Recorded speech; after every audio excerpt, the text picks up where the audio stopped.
Pelo sinal da Santa Cruz, livrai-nos Deus, nosso Senhor, dos nossos inimigos.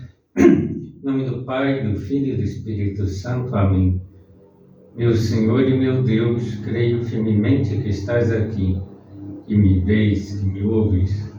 Adoro-te com profunda reverência, peço-te perdão dos meus pecados e graça para fazer com fruto esse tempo de oração.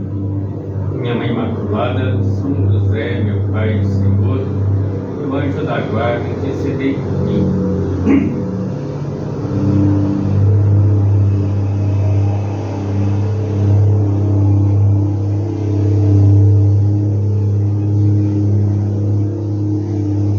Imagino que a grande maioria de vocês já sabe que vamos tratar hoje do tema da virtude cardeal da fortaleza. Já que estamos tratando as virtudes cardeais, e já consideramos a virtude da prudência e da justiça, eu gostaria de sugerir que cada uma pensasse o que essa palavra lhe sugere. Fortaleza. Qual a imagem que vem à cabeça? Talvez venha a imagem de um castelo protegido por um muro, ou da cidade de Fortaleza, para quem a conhece. Penso que algumas pessoas aqui presentes ainda associarão a fortaleza com a força física. Logicamente, eu não vou tratar aqui da força física, a força do corpo, da importância de cultivar os músculos. Eu vou falar de uma das grandes qualidades do comportamento humano, ou seja, da virtude moral da fortaleza. Imagino que a grande maioria das pessoas aqui presentes, intuitivamente, relaciona a fortaleza com a força de vontade, ou seja, com uma vontade firme, segura, determinada. Dizemos que uma pessoa é forte quando tem caráter, tem garra, tem firmeza, é persistente, não se dobra fácil, não treme, não é medrosa. Tudo isso é verdade. A virtude humana da fortaleza, que para o cristão se torna sobrenatural e tem exigências especiais, exigência de santidade, confiando na graça de Deus. Mas essa virtude humana da fortaleza é uma virtude que deve ser almejada, desejada por todas as pessoas. E não erramos ao intuir que a fortaleza está relacionada com a força de vontade. Pois é assim mesmo. A fortaleza diz mais respeito à vontade do que à inteligência. A virtude da prudência diz mais respeito à inteligência do que à vontade. Então, a prudência é virtude de quem sabe pensar bem, ponderar bem, acertar nas suas decisões. A fortaleza é, sobretudo, a virtude daqueles que querem bem, de quem persegue as coisas que têm valor, que custa, sem se abaterem, sem se desanimarem, partindo para cima dos obstáculos para ultrapassá-los. E há muitas pessoas que possuem uma grande lucidez mental, facilidade de enxergar as coisas que devem fazer, mas por debilidade da vontade ficam na metade do caminho. Começam muitos projetos bem animados, mas por falta de fortaleza abandonam o trabalho iniciado, deixam um livro inacabado, um projeto na metade. Numa simples visão panorâmica sobre a virtude da fortaleza, vemos que essa qualidade é indispensável para vencermos o temor natural produzido pelos perigos da vida, pelas apreensões negativas com relação ao futuro. É fundamental para guardarmos também a serenidade em face das atividades exigentes, estressantes, cansativas. Imprescindível para superarmos as carências afetivas ou ainda as contrariedades que nos assaltam. É fundamental para persistirmos no caráter repetitivo do estudo, das atividades extraescolares que iniciamos. E precisamos de uma sólida estrutura interior para ultrapassarmos as incompreensões, as injustiças, os fracassos, enfim. A virtude da fortaleza nos ajuda a ser pessoas fortes diante de tudo aquilo que custa. E as pessoas que não possuem essa virtude parecem espiritualmente fracas, anêmicas. Por exemplo, pegam uma gripe e ficam afundadas. Quer dizer, é normal que uma pessoa não se sinta bem quando está com gripe, mas tem algumas pessoas que ficam mais desanimadas, se abatem mais. Então, recebe uma resposta negativa no estágio que está procurando e já desiste de procurar estágios. Não podemos ser pessoas assim, subdesenvolvidas espiritualmente, que não crescem, que ficam abatidas, desanimadas e se entregam às fugas de todos os tempos, evitam aquilo que é difícil e vão para o fácil. E muitas pessoas hoje em dia têm uma enorme autocompaixão. Parece que estão sempre pensando, coitada de mim, quanto eu estudo, quanto eu me gasto, as coisas são complicadas comigo, quanto eu sofro. As pessoas, às vezes de vontade fraca, vão sempre adiando, fugindo das situações difíceis, vão deixando para amanhã, vão deixando para depois. No fundo, porque tem uma enorme preguiça e não quer se mexer, arruma uma desculpa para ficar inativa. São inconstantes, prometem que vão a um evento e não aparecem. Tomam boas decisões, mas que ficam no papel. Fazem horários e mais horários, mas não os cumprem. Não se habituam a manter os compromissos adquiridos.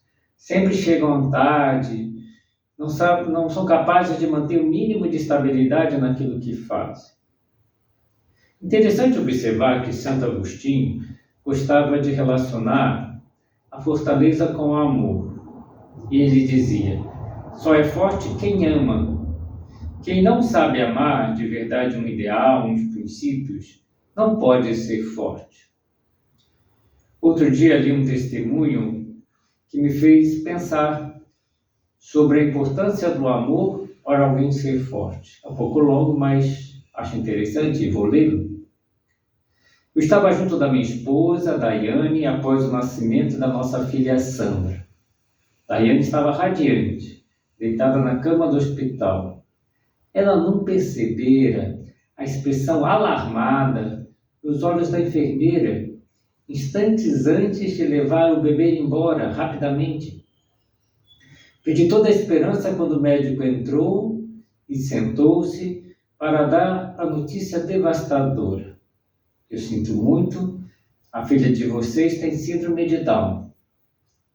Daiane reagiu bem à notícia, mas eu não. Tive que pedir licença e sair do quarto, andei pelos corredores durante horas, socando paredes e chorando muito.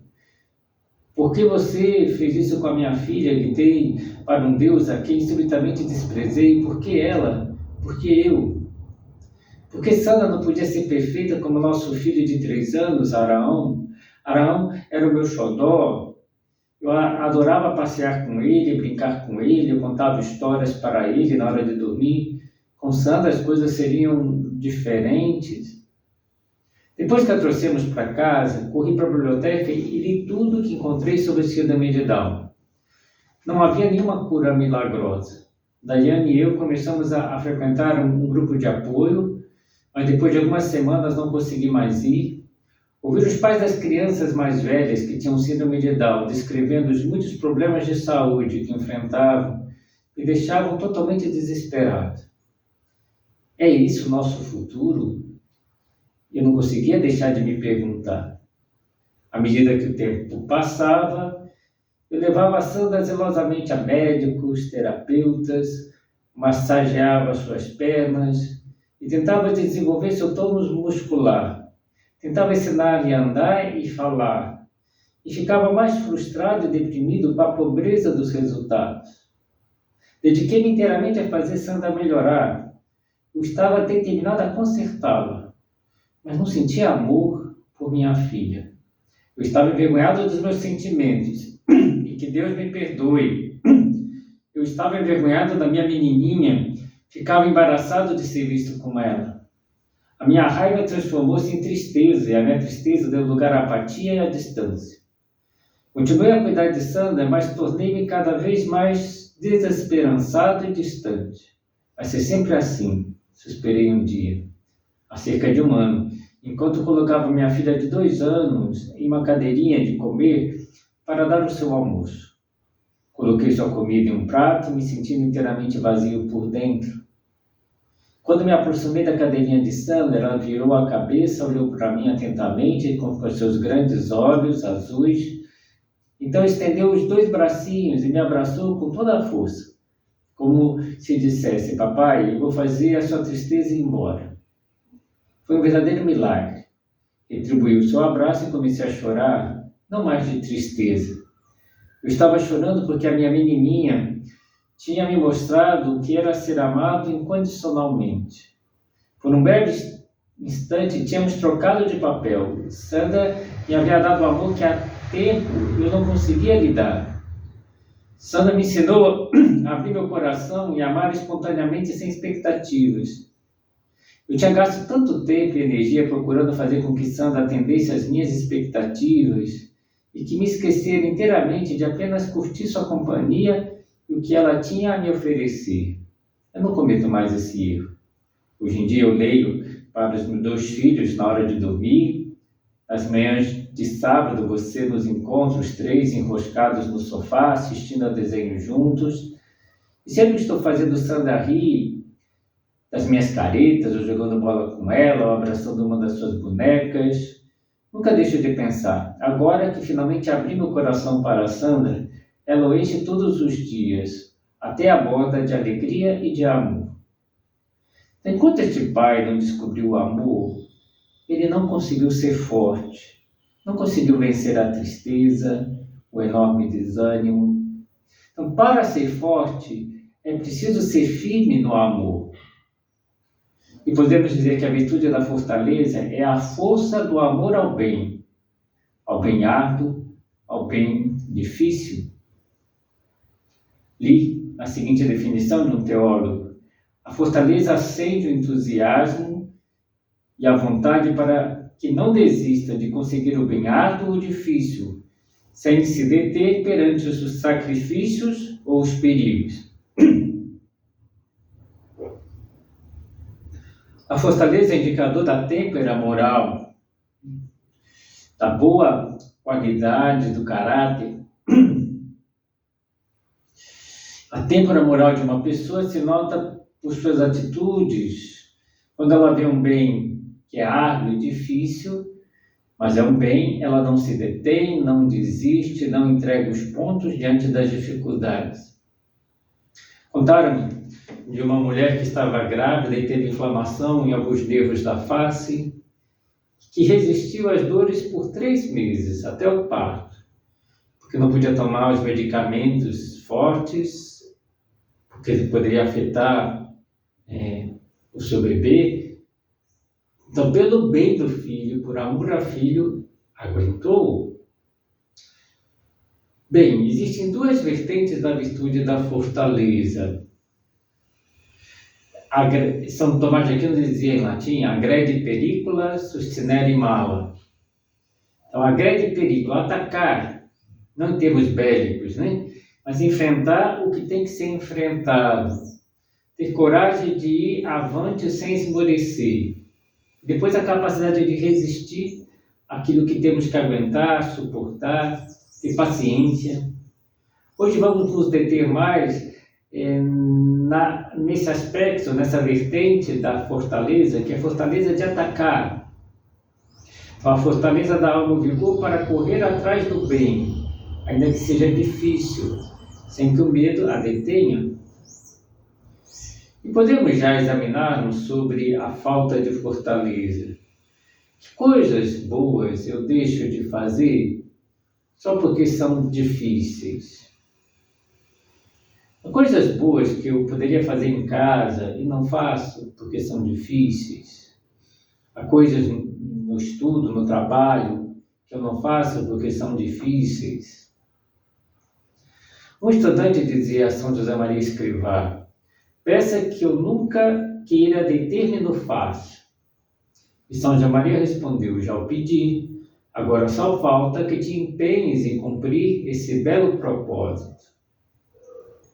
Eu posso dizer com sinceridade: reze por mim, para que eu não queira me deter no fácil. Será que, enquanto é fácil, eu faço? E quando se torna difícil, o abandono, eu pulo fora? Então, enquanto o sentimento é favorável, tudo bem, eu faço. Mas quando começa a custar, quando começa a pensar, isso é chato, eu desisto. Podemos pedir a Deus que eu nunca queira me deter no fácil, que eu nunca queira justificar as minhas omissões quando fica difícil. São muitos exemplos que poderíamos colocar de coisas que se tornam difíceis. Dar um bom conselho para um amigo, uma amiga que está tendo um mau comportamento, às vezes é difícil, nos custa. Às vezes coisas mais simples, nos custa levantar cedo no domingo para ir à missa. Então, a palavra fortaleza, que em latim é fortitudo, pode ser traduzida também como força ou coragem. E essa palavra coragem define bem essa atitude, essa vertente da fortaleza de atacar. E vamos ver alguns tipos de coragem. A primeira eu chamei a coragem da verdade. A coragem de assumir as verdades que nós acreditamos. Assumir os valores cristãos que nós acreditamos. Coragem de assumir as nossas convicções. O servo de Deus, Marcelo Henrique Câmara, na sua faculdade, dava um belo testemunho da sua fé. Tantos que os amigos diziam: Marcelo não é deste mundo. Embora Marcelo estivesse no meio do mundo, ia assistir jogo do Avaí, ia comer pizza com os amigos. Mas em que sentido, então, ele não era desse mundo? Porque ele não era mundano, estava apegado às coisas mais baixas do mundo. E era muito coerente com seus valores, com seus princípios. E hoje em dia nós notamos claramente o que o Papa Bento chamava a ditadura do relativismo. Que ninguém pode ter uma opinião segura, certa, que tudo é muito relativo, e as pessoas não têm referencial, não tem referencial absoluto. Parece que a verdade não existe, que não há um chão sólido embaixo dos pés, que cada um pensa o que quiser sobre vários temas, sobre o aborto, sobre a castidade, sobre a justiça, etc. Então há um forte relativismo e é um dos grandes males da sociedade atual. E nós cristãos devemos ser coerentes e saber ir contra a corrente. É preciso dizer que o bem é bem e que o mal é mal.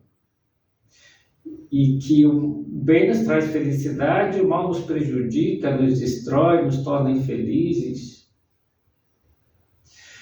Um exemplo maravilhoso dessa coragem de assumir os seus valores, essa coragem da verdade, deram os primeiros cristãos. Para os primeiros cristãos, a verdade estava acima da vida. Estavam dispostos a dar a vida por aquilo que acreditavam. E não renegavam os seus valores. Como vocês devem saber, havia perseguições no início do cristianismo e que perguntavam para os católicos, para os cristãos: você é cristão, você é católico? Se a pessoa dissesse que sim, morria, se tornava mártir, eles matavam. Se dissesse que não, continuaria viva, E os cristãos, a grande maioria, dizia que sim, porque não podiam negar a sua fé, aquilo que acreditavam. O Papa João Paulo II, na encíclica O Esplendor da Verdade, nos pede essa fortaleza do martírio, não que a gente vá morrer mártir, né, mas que a gente seja fiel à lei de Deus, à vontade de Deus, aos nossos princípios, aos nossos valores. E ele dizia, é um compromisso até o sangue, até que o esplendor da verdade moral, do bem, não seja ofuscado pelos falsos costumes ou mentalidade das pessoas e da sociedade. Esse testemunho de coerência. Parar de dizer tanto faz para coisas que não tanto faz, porque são coisas importantes. Não ter medo de ser taxado de quadrado, antiquado, velho, atrasado. A gente pode compreender os erros das pessoas, pode compreender a pessoa, mas falar que o erro é erro. Não posso falar que o erro não é erro. Quando leva uma mulher pega em flagrante adultério, o que Jesus diz a ela? Ninguém te condenou, eu também não te condeno. Mas não tornes a pecar, porque pecado é pecado. E eu tenho a coragem de ser coerente, de manifestar as minhas opiniões, as minhas convicções. Outro aspecto da coragem, eu chamei coragem de ser dono de si mesmo. Porque muitas vezes nos deixamos levar pelos impulsos, ou pelo primeiro impulso. Às vezes estouramos quando não queríamos agir de um outro modo, mas fomos fracos e explodimos. Então, às vezes, falta fortaleza para nós em dominar os nossos impulsos. Às vezes tem uma pessoa que vê que a televisão está ligada, senta na frente da televisão, se joga na poltrona e nem escolhe o que vai assistir, assiste o que está passando e fica lá sentado um tempão. E então não escolhe as coisas, mostra uma fraqueza. E não é dono de si mesmo, porque ela não queria fazer isso, no fundo não queria. Então nós devemos ser forte para manter esse controle de nós mesmos, um domínio próprio. E como conseguimos isso? Fortalecendo a nossa vontade através de pequenas mortificações. São José Maria dizia, essa frase feliz, a piada que não te escapou da boca, o sorriso amável para quem te incomoda, aquele silêncio ante uma acusação injusta, a tua conversa afável com os maçantes inoportunos, não dá importância a cada dia um pormenor ou outro aborrecido e impertinente das pessoas que convivem contigo. Isto, com perseverança, é sólida mortificação interior. E isso fortalece. E por último, citando brevemente, ter a coragem de fazer o bem. E vivemos num mundo que precisa tanto da nossa atuação para ajudarmos os outros, para vivermos a misericórdia. Mas tem pessoas que não colocam em prática esse bom desejo do coração. Há tanto sofrimento por aí, pobreza, doentes que precisam que alguém lhes dê consolo. A gente gostaria de ajudar tanto, mas não faz. E pedir também, eu não posso me deter no fácil. Então, sem grandes teorias, eu tenho que colocar em prática esses bons desejos para poder ajudar os outros, tomar iniciativas, ser generoso. E vamos encerrando a nossa meditação. Hoje falamos mais desse aspecto da fortaleza de atacar, de enfrentar, da coragem que devemos ter. Na próxima meditação, nós vamos considerar outro aspecto, talvez mais importante ainda, o aspecto de suportar o mal, de ter paciência, de ser constante, perseverante. manifestando assim uma fortaleza de caráter.